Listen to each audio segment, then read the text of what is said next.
মহারাজ, হস্তিনাপুর ত্যাগ করে বহু সংখ্যক ব্যক্তি ইন্দ্রপ্রস্থে চলে যাচ্ছে।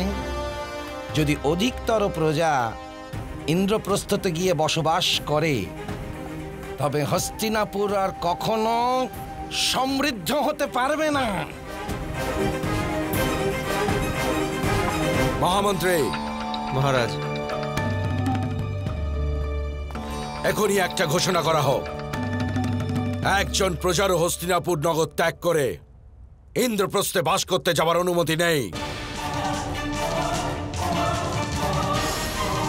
অঙ্গরাজকে বলো যেন হস্তিনাপুরের দুর্গের দ্বার বন্ধ করে দেয়, আর কোনোভাবে প্রজাদের যেন হস্তিনাপুরের বাইরে যেতে না দেয়।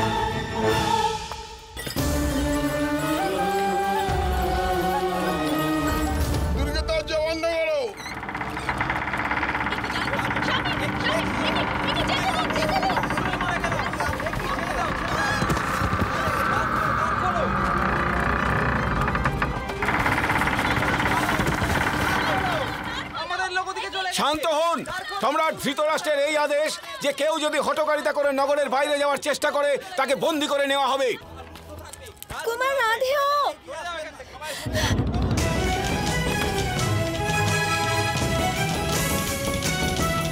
বৃষালী, আমার পিতা ওখানে আছেন কুমার, আর উনি জীবিত। আমাকে ওখানে যেতে দিন। নিজের রাষ্ট্র ত্যাগ করে কেউ যেতে পারবে না বৃষালী। কিন্তু যদি ওখানে সুখী হই তবে কেন যেতে পারবো না? তর্ক করো না বৃষালী, এখানে যা লাভ করেছো তাকেই সুখ মনে করো। আমার পিতাশ্রী সত্যি কথা বলতেন যে অধর্ম মানুষের মধ্যে নয়, তার মুকুটের মধ্যে থাকে।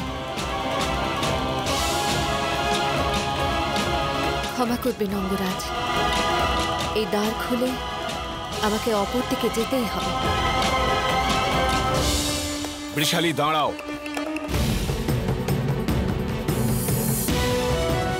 সৈনিক, বন্দী করে নাও এই কন্যাকে। অঙ্গরাজ কর্ণ,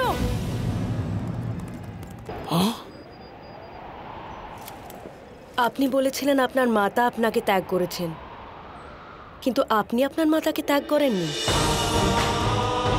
তবে আজ এমন কি হলো অঙ্গরাজ কর্ণ যে আপনার মাতার শেখানো ধর্ম ও সংস্কার পরিত্যাগ করতে হচ্ছে আপনাকে? অধর্ম মুকুটে নয়, মুকুটের লালসায় লুকিয়ে থাকে। আপনি আবার আপনার লালসাকে কর্তব্যের নাম দেননি তো অঙ্গরাজ? মুক্তি দান করুন এই কন্যাকে।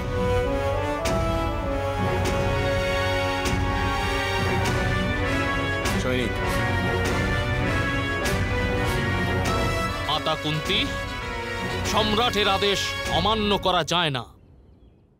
আমি এখনো রাজমাতা পুত্র দুঃশাসন, আর মহারাজের আদেশ সকলের জন্য। আমার ক্ষমা কেবল এই একটি কন্যার জন্য। এই কন্যা আমার রক্ষণে থাকবে। আমি যখন নগর পূজার জন্য ইন্দ্রপ্রস্থ যাব, তখন একে এর পিতার নিকট পৌঁছে দেব। ততশ্রী, এক রাজার আদেশ ভঙ্গ করার শাস্তি কি হওয়া উচিত? অপরাধ কার দ্বারা হয়েছে এটা বিচার করা আবশ্যক পুত্র। কে অপরাধ করেছে সেটার কি গুরুত্ব আছে বলুন ততশ্রী?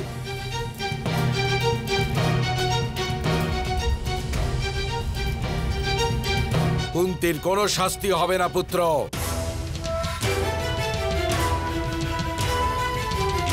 কিন্তু গান্ধারী, হস্তিনাপুরের প্রজাদের ইন্দ্রপ্রস্থে যাত্রার থেকে নিবৃত করাও প্রয়োজন। সেই জন্য আমি সিদ্ধান্ত নিয়েছি কেবল প্রজারাই নয়, স্বয়ং রাজ পরিবারের কোনো ব্যক্তি অংশ নিতে যাবে না এই নগর পূজায়।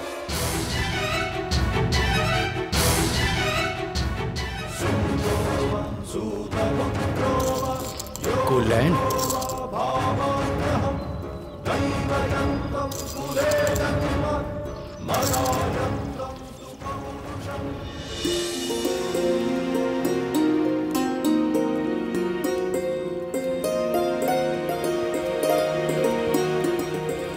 তুমি এখানে? ক্ষমা করবেন মহারাজ কর্ণ, আমি আপনাকে একটা অনুরোধ করতে এসেছি। আমাকে আমার পিতাশ্রীর কাছে যাবার অনুমতি পাইয়ে দিন। যুবরাজ তো আপনার মিত্র, তাই না? কিন্তু তুমি তো রাজমাতার সঙ্গে ইন্দ্রপ্রস্থ যাচ্ছ, তাই না? রাজমাতাকে ইন্দ্রপ্রস্থ যাওয়ার থেকে বিরত করেছেন মহারাজ।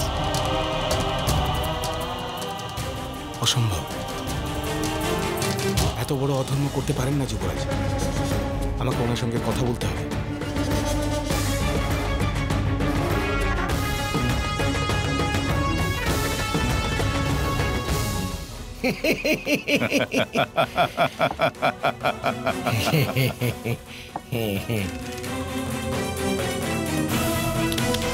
মিত্র কর্ণ,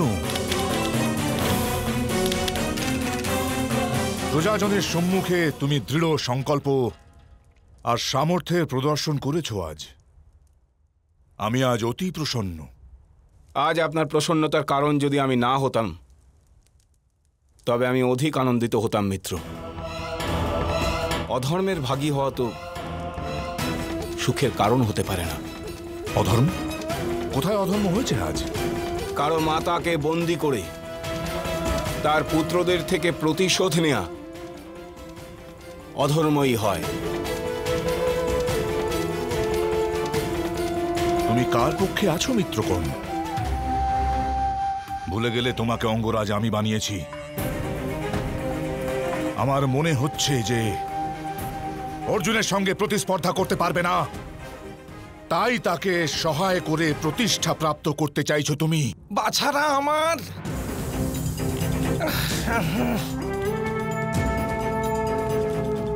অঙ্গরাজ, আপনি একজন রাজা।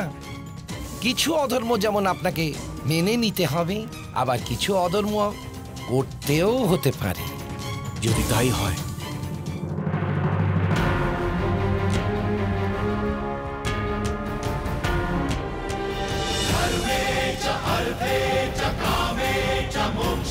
তবে আমাকে এই মুকুট খুলে ফেলার অনুমতি দিন যুবরাজ।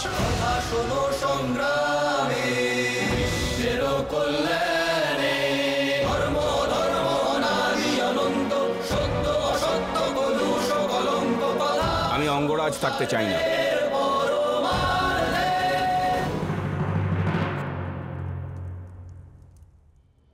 আপনি ক্রোধিত হবেন না মিত্র।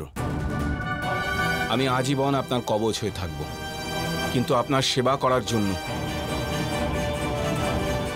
আমার রাজা হয়ে থাকার প্রয়োজন নেই। আমি সন্তুষ্ট নই। আমি সন্তুষ্ট, আমি সন্তুষ্ট। গান্ধার রাজ, একটি অন্তিম প্রার্থনা করতে পারি আমি? বলুন মহারথী কর্ণ, বলুন। বৃষালী নামক এই কন্যাকে ইন্দ্রপ্রস্থে যেতে দিন। আমাদের মিত্রতার নামে আমি তাকে কথা দিয়েছি। আপনার সেই কথা অবশ্যই রাখা হবে মহারথী কর্ণ। ওই কন্যা এখনই যাত্রা করতে পারে মহারাজ।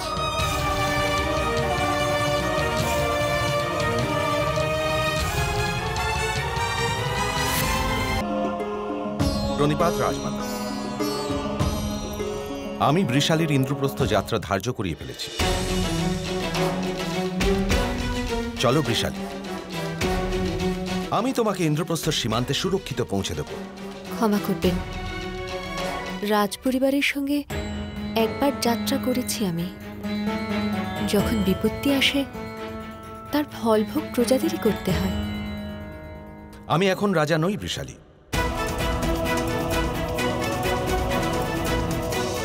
রাজত্ব পরিত্যাগ করেছি আমি। এখন আমিও তোমারই মতো এক সামান্য সূতপুত্র। তুমি আমার সঙ্গে নিশ্চিন্তে যেতে পারো।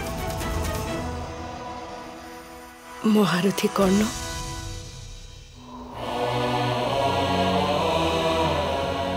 আমার পুত্রদের গিয়ে বলো যে রাজ্য তখনই মর্যাদা পায় যখন তা স্বতন্ত্র হয়। তোমরা শীঘ্র রাজ্যের নিজের স্বতন্ত্র পতাকা আন্দোলিত করো। যখন তোমাদের রাজ্য স্বতন্ত্র হবে, তখনই তোমাদের মাতা ইন্দ্রপ্রস্থে প্রবেশ করবে।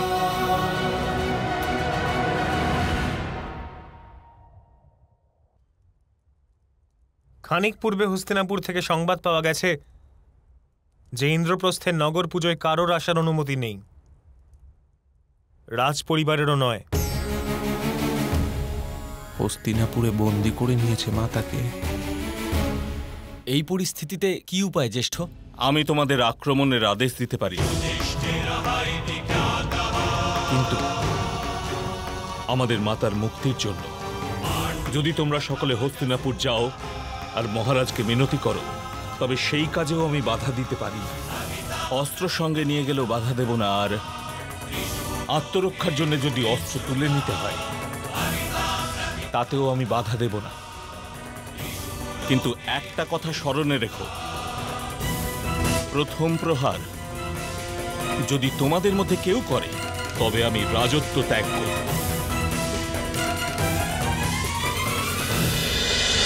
মহাভারত।